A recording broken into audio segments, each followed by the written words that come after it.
I am interviewing Harvey Eugene Anderson at his home in rural Withee, and this is the town of Hickson, and the date is February 18th, 2010. I am Louise Rasmussen-Oshevsky. We will be talking about personal and area history. Harvey, would you tell us when and where you were born and who your parents were? Yeah, I was born right here on this place in 1927. My dad was Ed Anderson and my mother was Dorothy Anderson. Everybody called her Dolly. And she was from Georgia. My dad was born in Rockland, Wisconsin. Then he moved from there. Their family moved up to Stanley and then up here to Withee. So they came up through there. What type of occupations did your father have, your parents, to survive? Well, my dad farmed a little, and then he worked out. He worked on the railroad, and he worked in the lumber yard at the sawmill in Owen. And then he worked in the logging camps when he was single before he got married. Worked there. That was pretty much places that he worked, was them three places. And when he didn't have a full-time job, how did he survive during that time? Well, it was pretty much cutting wood, sell wood, and he had a few cows. He sold a little milk, and so he had a few cows, and maybe 4 or 5 cows he got along on what they could get. Pick up whatever you could find, you know. You were telling me about when times were hard and some of your relatives didn't have a job and they came up here. How was that? Yeah, my dad's brother's family moved in with us. We got a pretty big house. Our family, there was probably 7 of us kids at that time. My folks, we lived in 3 rooms of the house, and my dad's brother family moved upstairs, and there was 7 of them kids, I know, in the family. And then my mother's sister came from Georgia. She came up here, and she lived in one room of her house downstairs with her husband, and 2 of the kids was in there. So there was quite a few people living in one house here at that time. They didn't, nobody had work. That was the hard times, you know, nobody had work. So my dad got them all out in the woods, and they sawed wood with a crosscut saw, and they hauled it to town and sold it to help make a living through the winter. So they all made it through the winter. How many siblings did you have, brothers and sisters? There was 12 of us altogether. Can you just tell us their names? Yeah, Roy was the oldest. He was killed when he was in the 5th grade. He got killed at school. And then there was Agnes. And then Byron. He died as a baby. And then there was Howard and Beatrice and Roger and Vivian and myself, Harvey, and then Leland, Lillian, Elaine, and Marcella. So it was a pretty big family altogether. Did your family have a big garden? Always had a garden, yeah. They always had gardens. Now, where did you have your education or training? I went to school at the country school, Hickson Heights School. It's about 1.5 miles east of us here. We walked to school every day and back. There was no snow days or anything like that them days. It snowed, you walked through the snow. That's all there was to it. Roads wasn't plowed very much. Once in a while you get a plow through. But the first plow I can remember was a homemade one that cheesemaker made. There was a cheese factory a mile east of our place, and he made a big one out of planks to plow the roads to his patrons. They hooked about 3 teams of horses in front of it. Then they had one team ahead with a disc to loosen up the snow. Then all the guys rode on that plow, and they pulled it through with the horses to plow the road. I remember coming home from school, and they was right on the corner up here, half a mile east of our place. And we was walking, and one of the guys motioned for us, "Come on, get on." And so we jumped on that plow, and we rode that plow home to our place, coming home from school. They were pretty creative, actually. Yeah. They didn't. There was no plow when they started plowing. The county had a big Caterpillar with a plow on the front, and that's what when the county got done plowing theirs, then the town would get them to plow their roads. So that's all the plowing they done. Whenever the county had it, your roads wasn't plowed. You got along without. So nobody used a car them days. Went with the horses. And one time the snow built up so much on the road from our corner into town, we call it County T now. It wasn't a county road at that time, but it was getting so high that the guys hauling wood, sleigh would slide off the side, tip their load over. So they went out, opened the fences all the way from here to Withee, and they run out in the field, and they made another road alongside the other one going into town. They hauling wood across all the neighbors' fields. Probably in those days they didn't really mind it too much. No, nobody cared if you went across their place. Yeah. Like now, everybody's got it posted. You can't go on their place and that. But them days, even when us boys, we'd go hunting. We just went on anybody's place. Nobody cared. You went across there, when they was out cutting wood or something, stop and talk a little while, and then you went on. Nobody bothered about going across their farm. Let's see. Do you recall any of your teachers? My first teacher was a Mr. Jacobson. I had him for 5 years. First 5 years I went to school. There was no kindergarten. You started right out in the first grade. And I had him first 5 years. And then there was a Miss Subke. She came from somewhere around Greenwood. And she taught 1 year. And then Miss Warden. She taught for 2 years. And I was at 8th grade. I went through with her. She finished up. Her sister taught over in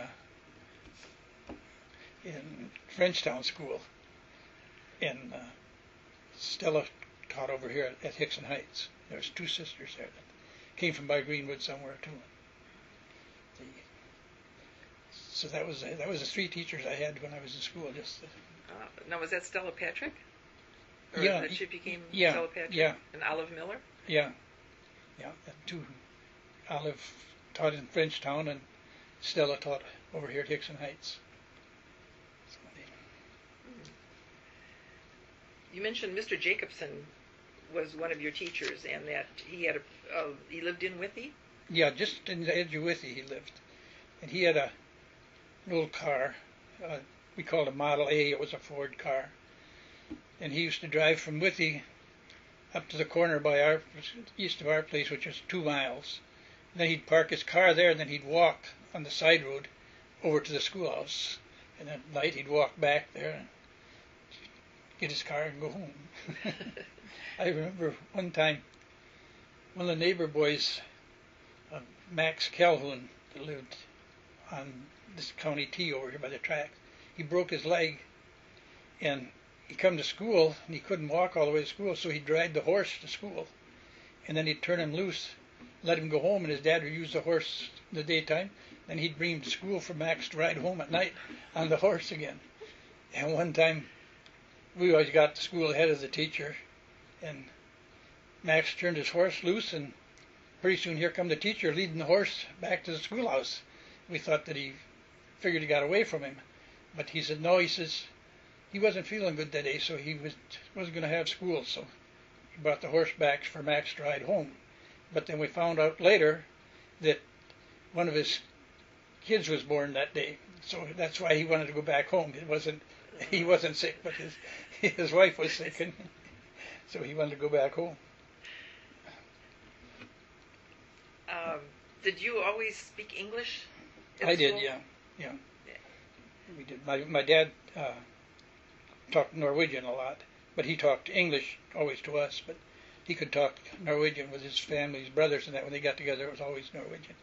But my mother wouldn't let him teach us kids. She said, "No, you're not in Norway now." She said, "You don't need to talk Norwegian." So she wouldn't let him teach us how to talk Norwegian. Yeah, nowadays it would be good to know another language. Yeah, it would be nice to know it now. Yeah. What type of occupations have you had?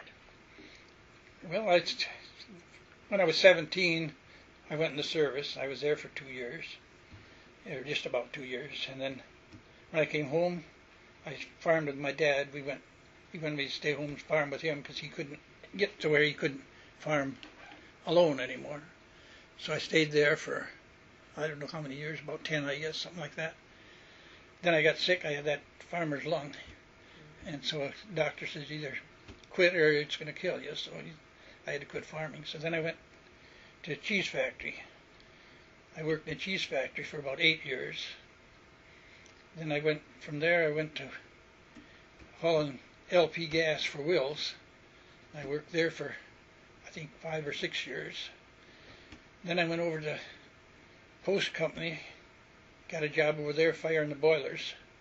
And I worked there for the next 16 years till I retired. We had to fire the boilers for steam so we could dry lumber and run machines up in the plant and that. And we had to fire the boiler with the slabs off of the logs. They sawed the logs, and then we used the slabs and the shavings, whatever would come out of the plant, and we fired the boilers with the slabs and that. So it was a pretty heavy job because sometimes you had some pretty big slabs, and especially if you had a knotty log or something, and had big knots in it and stuff. Some pretty heavy stuff sometimes. 8 foot long. You had to throw them in the boiler. 8 foot long, So it was kind of heavy work for a while. How do you think that type of occupation has changed? I don't think they do that anymore. Probably a machine. Yeah, I don't think they would even fire it by hand anymore. I think everything would have to be sawed up or something and put in with a machine or that. Yeah, Post Company is where own manufacturing. Yeah. Was. Well, yeah. When Teledyne owned it at the time I was there, and then they wanted to sell it. So then the foremans around there got together, and then they got one other guy with them, and they bought the plant. Well, it didn't last, I suppose 5-6 years, and then they just couldn't make it either. Teledyne wanted to sell it because they wasn't making no money on it, and so they was selling it. So then the guys thought they could keep it going, but it didn't work out. The guy they got working with them, he wanted 50% of the stock, and so he had all the say, and he kind of overdid it with buying new machinery and stuff, and that's what happened, I guess, because after a while it just kept dropping off, and they closed it up. It's been closed now, I think, must be pretty near 5-6 years, maybe more, that it's been closed. And you mentioned that you were in the armed forces. Where did you serve, and when did you serve? I went in 1946 in January, and I went, from here I went to Fort Sheridan, Illinois, and then they shipped us from there up to Fort Belvoir, Virginia. And there I took my basic training up there, and they put me in the engineers as a bulldozer operator. So I was there until about 6 months, I guess, after I finished basic. And then the fighting war was over, and then when the war was over, then they dismantled the outfit that I was in, and they shipped us all to different places. And they shipped me up to Fort Belvoir, or from Fort Belvoir, up to Walter Reed Hospital in Washington, D.C., and they put me in the MPs up there, so I was an MP. And then they had a little substation from the hospital that was out in Maryland, at Forest Glen, that had been a woman's architectural school, and all the buildings was built like one from Japan and one from China and all these different countries. The buildings was like they was built over there, and they put me for the MPs out there. So then that's where I spent the rest of my time, and then I got out in, I think, August of '47 when I got out. But I had right by Washington D.C. I was close enough to Washington so I could go in town on an overnight pass all the time. Do you have any special memories of some of the, like Pearl Harbor, or when John F. Kennedy was shot, or anything like that? I can remember it, yeah, but that was before I got into service. When well, Kennedy was shot afterwards, but Pearl Harbor was before I got in, of course. And then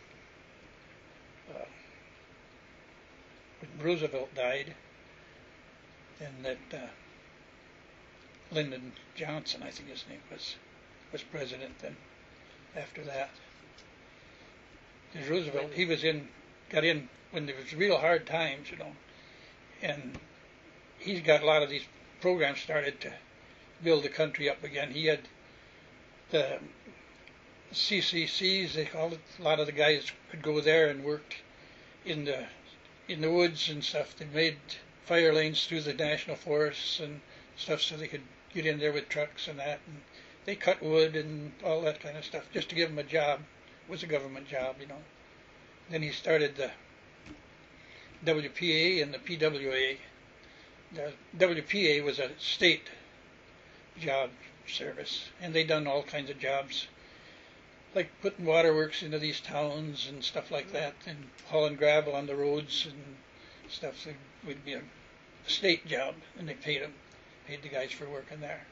I remember my dad worked on there. He worked when they built this school in Withee, and he worked putting in the waterworks to run it up to the school and put it in. Dug it out. It was all dug by hand. They started down by the street. They hooked onto the main line down there, and they dug all the way up to the schoolhouse, wherever they had to go. They dug the ditches by hand, put the waterworks in. They had a tree there that they would like to save, and some of the guys from the state was there, and they'd like to save that tree. And so the boss there, he said, you go talk to Mr. Anderson. It was my dad, Ed. And he says, he'll figure it out for you what to do. So they went and talked to my dad, and he says, we can do that. He says, so they dug down on both sides of the tree as deep as they wanted to go, and then they tunneled under the tree and run the pipes through for him so they didn't have to cut that tree and ruin that tree. So they dug it out by hand. And then he worked on waterworks in Abbotsford. They put in all over town there, they was putting in. And they dug it all by hand there too. But they wouldn't allow them to have a car to drive with. They had to get to Abbotsford on their own every day. But then there was one guy in Withee that had a car. And they told him if he would let my dad and one other guy that was from Withee ride with him, then he could use his car to go to work with. And they would pay him a little to use his car.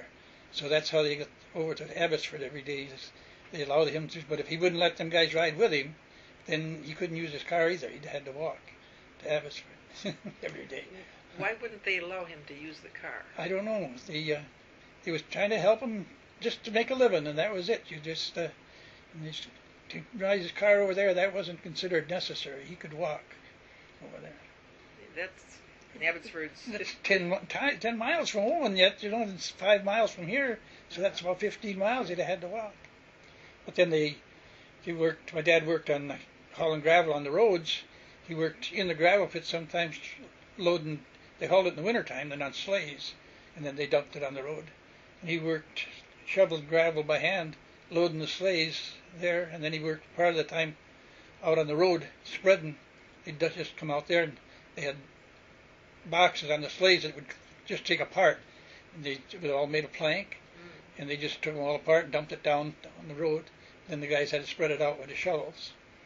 And he worked over by Walter's Corner, if you know where that is, on N and O, over there. He used to walk over there and worked on the road spreading gravel. He'd walk home again at night. And they worked from 7 in the morning till 5 at night. There was no 40-hour week or nothing. And they got 90 cents a day at first. Not an hour, 90 cents a day. And then there was had a meeting, and Mr. Johnson, a neighbor up here, was on town board, and he was on county board. And he was at a meeting, and somebody suggested they would give the guys a raise of a nickel, give them 95 cents. So he got up and he said, well, he says, let's be men. He says, let's give them $1. So then they got $1 an hour after that, or $1 a day after that. And he had to walk over there in the morning. And then if he worked in the wintertime, they couldn't work if it got so cold. I don't remember just what the degree was. But if it was too cold, they couldn't work. But they had to come over there and then see if it was too cold to work, then they could walk home again. But then they had a chance to make up that day, so they would get their $1. But if they didn't come in, then they lost that day's work. So they used to, when about time for the foreman to come, somebody would go out and put a match under the thermometer a little bit to raise the thermometer. So they had to walk over there anyway, so we might as well work. So they'd warm the thermometer up so when he come in, it was warm enough so that they could work. There's the willers away. Yeah. So they. Yeah, that's. Now it sounds like you did a lot of work when you were growing up, and even your dad. What did you do for fun? What kind of recreation fun did you have? We done a lot of walking around through the woods. Neighbors would get together, and we'd just take off through the woods, go over to a creek somewhere, and maybe fish a little bit, and hunt it. We've done a lot of hunting. We hunted any time of the year. It didn't make no difference. And shot anything we've seen. It was no special season. We just hunted everything all over and shot what you could get. What kind of gun did you have? People usually remember their gun. We had 22s mostly. 22? Yeah. Did you go to dances or anything like that? Well, when we got a little older, then we did, yeah. We got up in our teens, late teens and that, then they used to have house dances a lot. When I was small, I can remember my older sisters and that, they'd have a house dance here at home. About once a week, they'd get together, all the neighbor kids and that would come, and they'd have a dance. I remember they'd get in the house, they'd move all the furniture out of the sides of the room, and always somebody that could play an instrument of some kind. And they'd have a dance, and they'd have lunch afterwards, and so they had dances and that. Yeah, I've never figured that out because the houses weren't that big. No. And so maybe it was two couples that could dance at a time. Well, they used to dance in that room there quite a little, and that room is, I guess, about 16 by, maybe 13, something like that. And they just pushed the tables to the side, chairs on the side, packed them together, made room for a few of them could dance. Yeah. Were there any places around here where they had like a dance hall? Any dance halls around here? Yeah, later there was some. There was one. Well, the closest one when I was real small was south of Longwood. It was Mariel Gardens, they called it. It was right in the woods down there, and that was a pretty popular place. And then there was another one up northeast of here, probably about 5-6 miles from here. They called the Wagon Wheel. They went there. And then later, the guy started one in this little town of Clark up here. It was an old schoolhouse. They moved down there and set it up on blocks. And it was a kind of a country club-like deal. People got together as a club-like, and they fixed it up for a dance hall. They had a dance there on Tuesday night always. Every Tuesday night they'd have a dance there. And the tavern was across the road, of course, and you had to have drinks, But it was just small, too. It was only, maybe twice the size of that room there. It was just a small place, too. That's where we had our wedding dance. Our shower and our wedding dance was in there. And there was people in there, you couldn't hardly get in the door when you came. And then you're supposed to dance in there yet, So when was your wedding dance? When was your wedding? When were you married? May 6, 1950. Yeah, May 6, 1950. Yeah. Be 60 years this year. Well, congratulations. Got a few months to go yet. But I was just talking to Velda here, Harvey's wife. Okay, you had at first you said you had a horse, but when did you get? What was your first car? Well, my first car wasn't until after I came home from the service. Before I got a car, my dad had one. The first car he bought was a Model T, in 1927, the year I was born. He bought a car, and nobody knew how to drive except the guy in the garage, and so they went for a ride. He was showing him how to drive, and took some of my older brother and sisters along, and they was going up the road, and my dad was driving, and the guy says, "Well," he said, "you're doing good." He said, "You can go a little faster." Them days you had the speedometer, or the accelerator was on the steering wheel. It had a lever. So he said, "You can go a little faster." So he reached over and he pulled it down a little farther, and they went along pretty good for a while, And he said, "You're doing good. You can do it." So he pulled it down a little more, and he got going pretty good. Pretty soon he started talking about something over in the field, and my dad looked over in the field, and he turned the car right with it, and over in the ditch they went. Tipped the brand new car over in the ditch and smashed it up, tore the top all off of it. And my brothers and sisters and that was crawling around in the ditch under the car. They got it set back up, and it still run.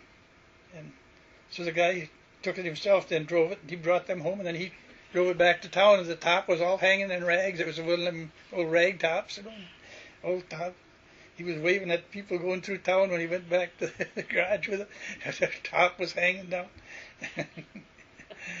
So that was his first car. But he got it. They fixed it up, and he bought the car. He did buy that one. Oh yeah, he drove that afterwards. But that's the only car he ever had. He never bought another. When we sold that, when I was about 5 years old, we sold it, and we sold at auction, and then we moved it to Georgia, where my mother came from. And he never bought a car after that.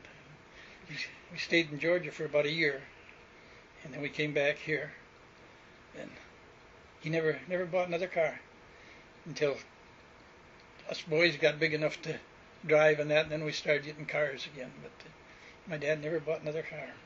What was your first car? A 28 Chevy, an old 28 Chevy. What color was it? It was a dark green and kind of a black top cover. From about the bottom of the windows up was black, and the rest was real dark green on the bottom. Now, was that a new car? No. Was it used? That was a 28 Chevy, and that was in 40 something when I bought that. So that was. We never bought new cars. Them days, most people around had used cars. Well, still do now, but you didn't use them in the wintertime much anyway. Them days. Mostly in the wintertime you couldn't get nowhere with them. Put them up on blocks. Yeah, they put them up on blocks and let them sit till spring. In the spring, our road was pretty bad too, but I remember my dad talking about going down T over there, and they just had ruts, and he got in the rut with the car, and you just stayed there. You couldn't get out of them ruts. It was so deep you couldn't get out. You just went all the way down through, But our road was pretty bad too sometimes. I know there for a while, that one year it was so bad, we left our car up on the corner by my sister's place, by Ingalls. We left the cars up there, I and my brother both. And then we took our tractor and we went back and forth to there. And I took the Felda and the kids, and my dad was going with me one day. So I took the tractor and the wagon, and I got down the road here and I got stuck. I had to unhook the wagon and get over in the different ruts so I could get through with the tractor. And that was them days was about the biggest tractors they had around. It was a John Deere A, and that was about the biggest tractors anybody had around. And we got stuck in the road with that. Yeah. Now, did you ride the train very often? How old were you when you had your first train ride? About 5 years old.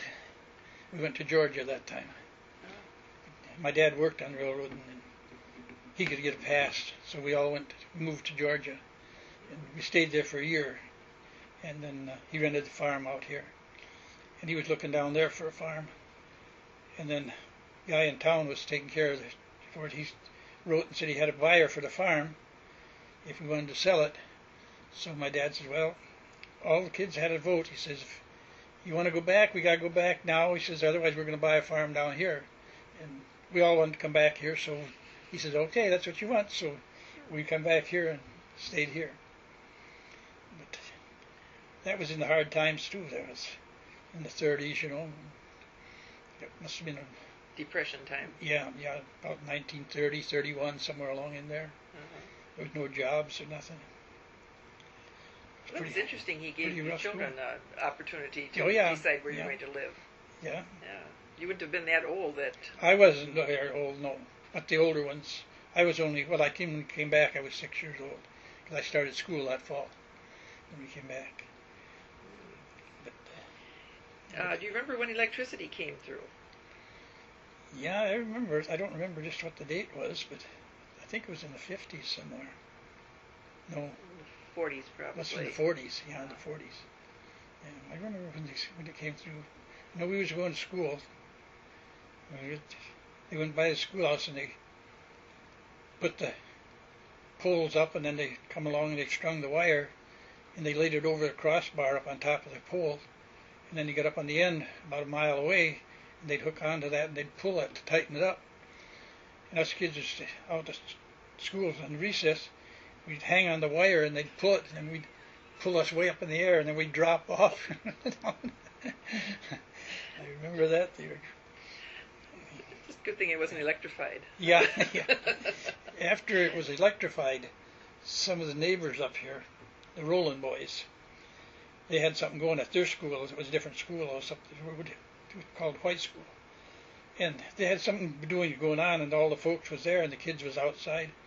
And they had some real fine wire out of a coil, and they would hang on the end of it, and they'd throw that coil, and it would go over the wires, and it would hit there where it just a spark, you know, and then it would burn that wire in two so fast that they wouldn't even feel it.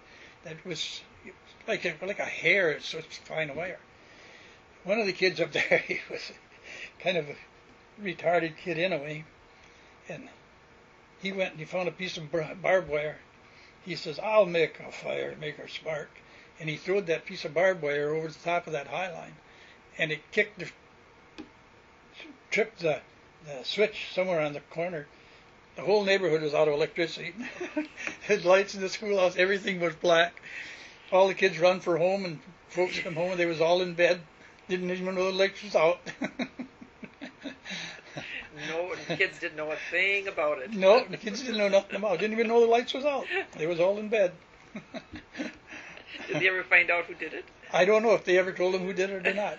One of the guys, Ed Rowland, told me about it a few years ago now. But that had happened way back then, you know. But he was telling about the things that we'd done, and he was telling about that. And they knocked all the whole country out of electricity. Yeah, that's something you probably would remember. Yeah. When you were growing up, there weren't that many doctors around, and usually families had their own method of curing illnesses or diseases. Do you remember any particular thing that your family used or did? Oh, yeah. A lot of this mentholatum, they called it. They used to put on a wool cloth. If you had a cold or that in your chest, they'd soak it up with that mentholatum and put it on you. You smelled it for a month afterwards, but it seemed to work. My dad had a sore throat. Why, he'd take a little kerosene on a spoon, put sugar in it, take it to clear out his throat. I remember one time he was working in the woods, and he cut his foot with the axe. Pretty bad. Cut right across the top of his foot. And he was working about a mile and a quarter from home. So he didn't even know he could cut it until they happened to see blood all over the snow. He was working with another guy, and he told the guy, "Well, he said, I guess I got to go home." And then the guy looked to see what was the matter. And here there was blood all over, and it was running out of his boot and everything. And he got all excited. He just left my dad. He run for home. He says, "I got some good salve," and he went for home to get that salve put on it. My dad started walking home, and he walked about a half a mile, and he was so weak he couldn't go no more. So he sat down alongside the road, and just lucky, a guy came along with an old car, and he picked him up and brought him home. And my mother wanted him to go to the doctor that time, but he said, no, he said, it'll heal up. So they just put some of that salve on it, washed it off, put some salve on it, and bandaged it up. And he laid down on at that time the living room was where our bedroom is there. And he lay down on the floor, and he put his foot up on a chair. And every time he put his foot down, it would bleed. He laid there for 2 weeks with his foot up on that chair, on the floor. Every time he'd take his foot off of that chair, it'd start bleeding again. So finally then they got a doctor to come out and fix it for him. But he was laid up all winter that time. And he had a team of horses. That one was such an outlaw, nobody could use it. None of us could use it here. My dad always used it himself. So that horse had to stay in the barn. And he sold it while he had his foot was cut up so bad. He sold it to some divines, was horse and cattle buyers out by Owen. And he sold it to them. And they came out here with an old truck to get it. And they put the ramp down up on the truck, and 2 guys got on the rope up in the truck, and one guy behind him trying to chase him up in there. He wouldn't go in. He just jumped back and forth across that ramp. So the guy behind, took his mackinaw off and got behind him, and he flopped that mackinaw real hard, and the horse went from the ground right up in the truck. He never touched the ramp. He went right up in the truck, and they didn't have no top on the truck. And one guy went out each way over the sides of the truck. They got out on the ground, and the one guy looked at him and he said, "How'd you get out?" He says, "I went out over the side. I didn't look for you." But he was an outlaw, his horse. He never would back up. You couldn't drive up against something because you couldn't back him up. He wouldn't back up. Would he back up for your dad? No, he wouldn't back up. Just ornery. My dad drove up by the barn, by a gate one day, wanted to try to back out. He wouldn't back up.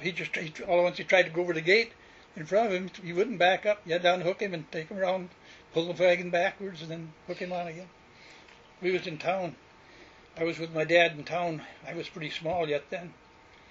But we had them old wooden wheel wagons, they called them. They had wood with a steel tire on there. And we come up Main Street in Withee, coming by the schoolhouse. The kids was out, and there was snow on the ground, and they was having a snowball fight there. And that horse all at once decided that he was scared of them kids there playing, and he took off up the street with us. He just locked his jaws, and my dad couldn't hold him at all. So we come up to the corner there where that insurance company is now. We made that corner. The wagon was just on 2 wheels coming around that corner, and there was a stockyard down about a half a block. And my dad got him turned in there, and he just run right up against that fence, that stockyard. He didn't stop for that. It was a fence about 8 feet tall, planks. He run right into that fence before he stopped. He was quite an outlaw. Yeah, that certainly sounds. Yeah, he was quite an outlaw. Sounds like it. He had one time before that nobody could. He got him somebody for little or nothing because nobody could handle her. It was a mare, and she'd kick, she'd bite, she'd strike you with her front feet, everything. Let the neighbor lose her. That fuss, I told you about. Used her once, and then he don't know what happened, but she had a colt here, and my dad thought maybe he tried to milk her out at noon or something. And anyway, after that, she knew him right away as soon as you go there. My dad drove in one day, and he was out in the yard, and that mare just started right on her hind feet and trying to get him. And he was backing up, he backed way up on his manure pile, and that horse was still after him, And my dad told him, he says, he had a little calf in the barn. He says, "I'll trade you that horse," he says, "for that calf." He says, "No," he says, "I got enough troubles without that." He says, nobody could monkey with her. But my dad, he got along with her pretty good. She'd get ornery once in a while. They was plowing over to Pete's one day, and they stopped for lunch, and when we went to hook up again, she got a notion she didn't want to get in there to be hooked up, and she started kicking at him. So Pete took the lines, and he swung them in front of the plow as close as he could. Then my dad laid down and got a hold of the double trees and the plow, and he pulled them together like that over his head and laid on the ground to hook them on the plow. And she was kicking. Pete says, "Don't raise up," because he says, "She's kicking right over the top of you." And my dad was laying on the ground. He pulled that double trees back and hooked them on. Got her hooked on the plow. They plowed with her all day. One day, my dad had her out in the pasture, and nobody dared go in the pasture to get her but him. And my mother and my Aunt Bessie, Ole's wife, was here, and it was come milking time, and they said, well, we'll go get the cows. My dad says, you can't get the cows. He says, that horse is out there. And she said, oh, he's not scared of that horse. And they walked down across the field, and it had rained, and they was stepping real careful. There's nice shoes, really, or nothing like that. And they got down to the edge of the pasture, and one of them said, come on, and that horse heard him, what he called the cow, and she squealed over there in the woods, and they both come back through the mud. She said, no, looking for no mud holes and coming back. They never did get the cows. He had to go get the cows because that horse heard him when they called him, and right away she was going to get him right off the bat, you know. She just wouldn't, but my dad, he got along good with her. Hauled hay. He'd call up on the hay load, you know, or get off the hay load, he'd slide down and step on her rump and step down on the ground and that, and but nobody else. He worked out a lot, and we had to feed him at noon and that, so he cut a door in the side of the barn right by her manger, so they could stuff the hay in to feed her when he wasn't here, you know. They didn't dare go and buy her, so he cut a hole and they put a little door on the side of the barn, and they shoved hay in there to feed her. Through the barn. So one man, one horse person. Yeah. Speaking of horses, I believe you have horses. What kind of horses do you have? And we get just miniatures, the real small ones. They're about 34 inches is a Class A, under 34 inches, and Class B if you get over that, or 34 inches high. But I only got one left now, one miniature mare and one little donkey miniature. I did have quite a few of them. We used to put them in the parades and had them in petting zoos and stuff. But did you ever show them someplace, or just more for we got a little club going. Me and a few other guys around the country, and we just have our own shows. We never went to any big shows with them or anything, but we have our own shows and get a judge to come in and judge them and stuff like that. It's just fun, you know. It's not, nothing. We don't have no big prizes or nothing. We get ribbons and give ribbons and stuff like that. We do tricks with them, lead them through different tricks, make them do this and that, you know. Make a bridge, and got to make them go through that bridge, and make them go over a jump and stuff like that. And it's just a fun thing to do, you know. Yeah. What other organizations do you belong to, or have you belonged to? I belonged to the Vets Club in Owenus. And then I was Cub Scout leader for Withee for a long time. I guess about 8 years I done that. I was Cub Master for that. Is the horse driving club that you belong to? Yeah, it's just miniature horses driving club. St. John's Church? St. John's Church, we belong there. You know. What kind Taught Sunday school and taught Bible school and so on there. Okay. Was on the board for a while. So active in a lot of things. Oh yeah, I've been in a lot of stuff. Yeah. What kind of awards have you received? Well, I've got awards around our club there, and then in our Cub Scouts, we got I got a Presidential Award of Merit for that. The first one they came out with, the Presidential Award of Merit. I got that for working in the club. I didn't even know I was getting it until they had a supper we used to go to, and they always give out awards to everybody there. And I said, well, we'd been there quite a few years, and I didn't know if I was going to go that year or not. And I didn't know I was supposed to get the award. And so some of the others, I said, if somebody wants to go, I said, I'll go with them, but I said, otherwise I'm going to go. So one of the leaders from Eau Claire, he got together with them, he talked to some of them into going and that, and then he says, we'll even get your supper paid for that, so you can come. And I said, well, I'm worried about that, but I just didn't figure I'd come every year, you know. So finally we did go, and then they was giving out these awards, and he was up in front. He was telling all about this guy. He had been in scouting for so long, and he had helped get 2 other packs going in different towns around here, and all this and stuff and that. He was talking. I was sitting there. I thought, yeah, some big shot going to get another award, you know. Pretty soon he announced my name. He wanted me to come up to get that award. I never thought nothing of it, you know, that I was going to get anything. So I guess that was about the biggest award I got from anything. Let's see, you and Velda were named Citizens of the Year for the town of Hickson in 1987. Yeah, wasn't it? yeah. Owen Junior Fair. Mm-hmm. Okay, let's get back to when you were married. How did you meet each other? Where did you meet each other? How did you meet each other? Well, I knew his sisters and that, and chummed back and forth and that, and just got together. I don't know just exactly. Was it at a dance or? No, we all, the whole group more or less was together, you know. You'd go to town, well, the whole group was together and that, and it just kind of naturally paired off after, you know, you was together a lot, and it just kind of, this couple paired off, and that couple would pair off, and pretty soon you was going together, you know. You were both from the area then? I was from Owen. I lived there in Owen all my life until I got married. Uh-huh. And then I moved out here and been out here 60 years. Okay. Now you have some children. Why don't you tell us what their names are? We've got, had 3 children. Our oldest one passed away last November.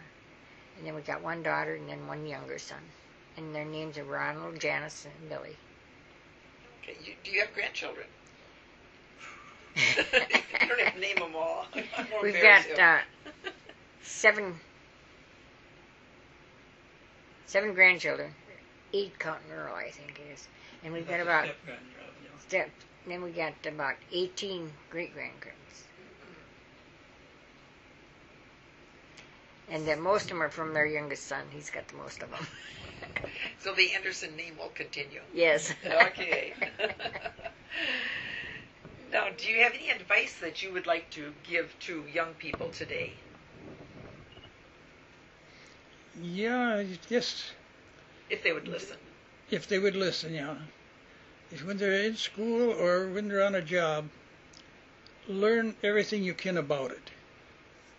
Because you never know when you will be on that job again. You may lose it now or get laid off or whatever. But what you learn, nobody can take away from you. You know it. So when you're on a job or that, you learn all about it that you can. Don't be goofing off. And a guy told me that one time years ago. He said, when you're on a job, he says, you learn everything you can about it. Because he says, they can't take that away from you. They can fire you, but if you get another job like this, you know what you're doing. So he says, when you're on a job, don't be goofing off. Just learn everything you can about it. If it's your special job or not, learn what you can about the business or whatever you're in. So just... That's really good advice. To what do you owe your longevity? I don't know. I guess the good Lord is just letting me go a while yet. Okay. Anything else that you would like to add that we haven't covered? Well, I don't know, unless you want to talk about some of the stuff that happened to my folks and that as they moved in here and stuff. Sure. That sounds... Because they moved in here, just wasn't even a road through here. It was all woods when they moved in. They came in. But my dad bought the place here. Well, he bought 2 places, one next to us too. And then my grandpa moved up there and built a little shed, little house on the one. And he lived in there. They had to come in on a logging road. They came through a neighbor's yard and then down through the woods on a logging road down in here to get in here. When my dad built in here and they moved in here in the spring and it was so soft in here, they got stuck with the wagons coming in, and one horse fell down in the mud hole. They had to drag him out with the other horse to get him out of there. It was so wet, all the neighbors brought their wagons to move them in, and they just left the wagons here until it dried up in the summertime. They led their horses back out and left the wagons sit here till it dried up. Right in the woods. House. My dad built a house here right in the woods. Set it on blocks. It wasn't even on a foundation. They built it on blocks. Put it on he worked on the railroad. They decided to put the foundation under it. The boss that he was working for, he brought the whole crew over here, dug out the foundation around under the house by hand, helped him dig it out as he put a foundation under the house, let it down on it. Tracks are just a little ways from the house here, you know. He brought the whole crew over here one day and helped him dig the foundation under here. The road only came about a little over a quarter of a mile from the place on the west. My dad had to get out and get a petition to get the town board to put a road through the rest of the way so he could have a road up in here. Then it was, all they done is cut the trees and pull the stumps out and took the plow, and they'd plow half a dozen furrows or so, disked it down, that was your road. That's all you had. I can remember walking on the road in the summertime when kids always went barefooted. And we'd walk on the road, there'd be 2 inches of dust. You walked in, there's no gravel, it was just dust. The rain, it'd be just soupy mud, you know. I remember walking in, you should flop your foot down, you know, the dust would just roll around.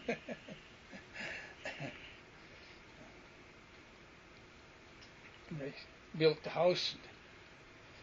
He moved in here, he didn't even have it finished. Just a rough floor, rough board floor, and rough boards on the side. I wasn't old enough for nothing but the older ones. We'd play and they'd drop silverware down through a crack in the floor. They'd go down. My mother would chase them under the house to get the silverware again. They'd have to go crawl under the house and get the silverware. And one time they had the cows pastured right around. Oh, that's the clock ringing.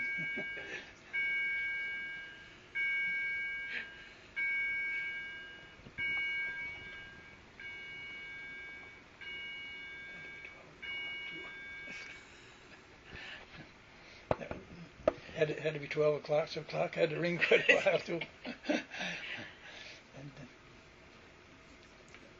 they go outside at night. My dad says they go outside, you see every crack in the house. And had a light in the house, and you go outside, you see every crack between the boards. And he finished it up. He worked in town at that time. He was working at the lumber yard, the sawmill, and he bought lumber from the sawmill, carried it home on his shoulder. When he come home at night, he'd go and get a bundle of lumber, what he could carry, and carried it home on flooring and siding. Then he'd put that on that night, and then the next day he'd come home, he'd bring another armful, whatever he could carry. One of the engineers on the railroad told him, he said, you carry a bunch over by this railroad, he says, and we'll throw it on a flat car. Then we get up by your crossing there, he says, we'll throw it off for you. But my dad says, no, he wouldn't do that. The guy says, I can start this thing and stop at any place I want to. He says, I can stop up there and throw it off. But my dad wouldn't do it. He wouldn't do it for him. He was walking home, and he started out, and then the train came and it passed him, and the engineer shook his fist at him when he went by because he wouldn't throw it on the flat car and let him haul it up for him. My grandpa, before they built our house, he lived on in that little house he built down there. And he always liked to live out in the woods. And he was cutting wood right around about where our house is now. And there was a big tree, kind of grew kind of crooked, laying kind of flat. And he happened to look up, and there was a link laying up on that tree, looking at him, watching him cut wood around here. He just kept cutting around and looked once in a while, see him up there. Pretty soon he looked and he was gone. He sneaked out and left, and he didn't bother him. He just left him go. And he got tired of watching my grandpa there. He just left. Now they think that we have cougars in this area and lynx. Do you think that? Have you seen any? I haven't seen any now, but I wouldn't doubt it. There's a lot of bear getting back around here. There's a lot of bear coming around. Didn't see them for years. But now there's getting to be a lot of them around again. Yeah, just even the neighbors, when they harvest the corn, that there'll be a den out in the middle of the field. Did you see that in the paper? That was one on Sidney Bergeson's place over there. That's close by. Yeah, it's just a couple miles over there. Did you ever hunt bear? No, I never hunted much big game. I hunted deer for a while, but then I didn't do that much either. We mostly small game we hunted. We never got too much into the big game. Our boy Ronnie, he got to hunting deer. He liked to hunt deer. He got pretty good at it. The last years they've been able to get more tags. We used to get just one tag. The last years you got a doe tag and you got a buck tag, and then you could, when you got them filled, you could buy an extra tag and that. He used to get 2, 3 a year sometimes. That he used to. One time he brought him home and one night and he said, "Cut that up tomorrow for me." So I and Bill to cut that up the next day here. And that night he come back with another one. He cut this one up tomorrow, and he had 3 of them. The next night again he came back with another one. He cut 3 deer that year. There's a lot of different seasons, musket season and yeah, and he was bow season, and that. And then they had to kill a doe before they could kill a buck. There for a while, it was a earn a buck they called it. You had to kill a doe first before you could kill your buck, and so they all wanted the buck, so they had to kill the doe to get their buck. Now you mentioned that you used to go fishing a lot. What kind of fish did you catch? Where did you fish? Oh, Black River mostly, and once in a while somebody would take a car. We'd go up to the lakes up north here, Rector's Lake and Lake Isidore, and some of them. What's the biggest fish you ever caught? I never caught very many. We mostly caught small stuff. Yeah, 8 inches long, maybe. Mostly small stuff. The good ones, the panfish. Yeah. Good ones for. How did your family celebrate Christmas? Well, we always got together for Christmas. Even after they was married, we always got together. The whole family would come home for Christmas. And they'd have Christmas Eve and Christmas Day. They'd have a big meal at Christmas time and exchange gifts until it got so big that they couldn't afford to buy gifts for everybody anymore. Then they finally started drawing names, so then you just draw names and you bought for the one that you had your name for. But, when you were younger, did your mother make more homemade type of gifts rather than buying something? Well, yeah. A lot of times you got homemade gifts and that. Usually you only got one gift. If you got a bought gift, you only got one. It wasn't much money spent for gifts in some days. Working for $1 a day, you didn't have much money to throw away on gifts. But they always managed to have something. I know one time I wanted one of these little farm wagons that you see with kids' wagons with them little racks on. Oh, the Red Rider. Yeah. Red Riders they called them, and Flyer. Flyers. Yeah. Flyer. Yeah. But I wanted one of them so bad, but I never did get it because it was too expensive. It would only cost probably about $4 at that time, but they had to buy for everybody. They didn't spend $4 for one, So I never did get my wagon. I remember that. Put that on your Christmas list now. Yeah. I'd Belle to get me a wagon for Christmas, but now she'd have to pay $60, $70 for that wagon, I suppose, and we could get it for then for about $4 or $5. Anything else that you would like to add? What do you think of?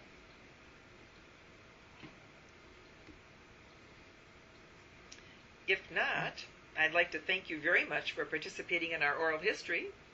And you are a valuable part of our area history because I've learned an awful lot of what is not in a book. And it's sharing the past with us in this area.